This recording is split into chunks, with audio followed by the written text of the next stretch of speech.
कृपया अपनी पूंछ हटाइए। सुना नहीं? कृपया अपनी पूंछ हटाइए। पूंछ हटाइए। अरे राम का नाम लो भाई, मुझे विश्राम करने दो। पूंछ हटाते हो कि उठाकर फेंक दूं? कहा ना भैया, राम का नाम लो। पूंछ हटाते हो कि मैं हटाऊं? हटा दो भैया, हटा दो।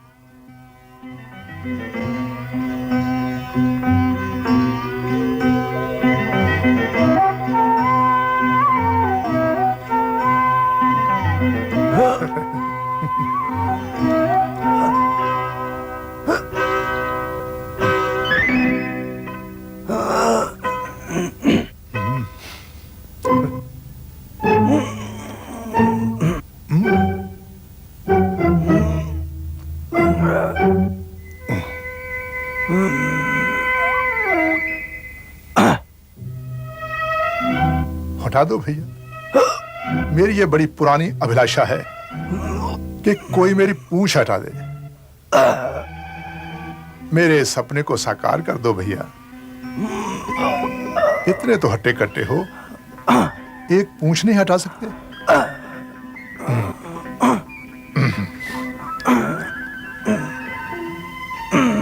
हटाओ हटाओ, हटाओ।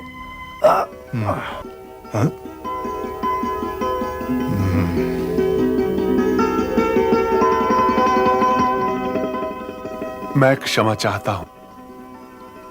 अरे राम का नाम लो भैया, पूंछ लांग कर चले जाओ ना। चला कैसे जाऊं? आप कोई साधारण वानर तो है नहीं।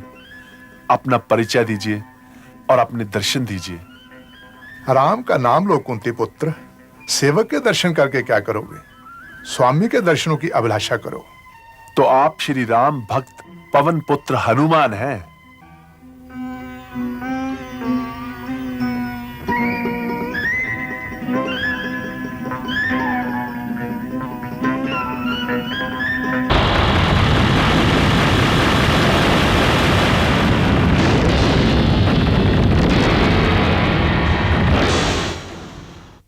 जय श्री राम।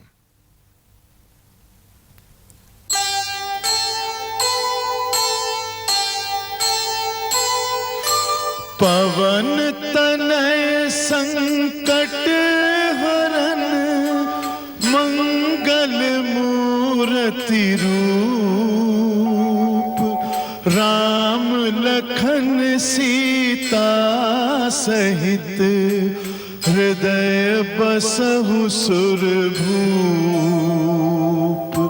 हृदय बसहु सुरभूप।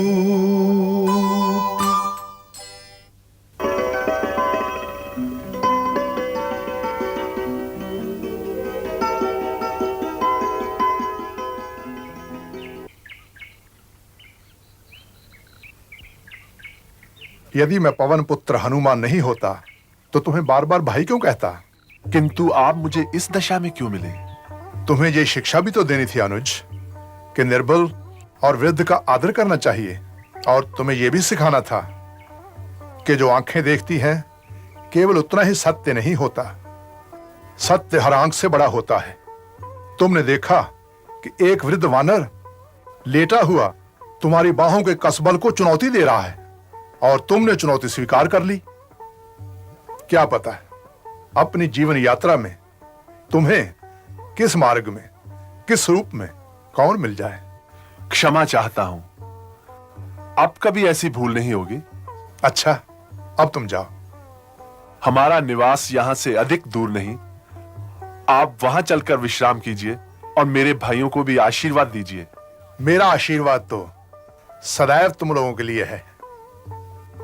तो चलकर हमें युद्ध नीति समझाइए, क्योंकि हम एक महायुद्ध की तैयारी कर रहे हैं। आपने तो रावण, मेघनाद और कुंभकर्ण जैसे योद्धाओं को हराया है। मैंने युद्ध अवश्य किया था अनुज, परंतु जीत हुई थी श्री राम की। सत्य और असत्य के संग्राम में दोनों ही ओर से लड़ते तो योद्धा ही हैं, परंतु विजय सत्य की होती है और पराजय असत्य की। इसलिए सत्य को पहचानो और उसे दोनों ही हाथों से पकड़े रहो। यही युद्ध नीति है। तो क्या आप सत्य और असत्य के युद्ध में सत्य की ओर से युद्ध नहीं करेंगे? ये युग मेरे युद्ध करने का नहीं, परंतु मेरा आशीर्वाद तुम लोगों के ध्वज के साथ सदैव रहेगा।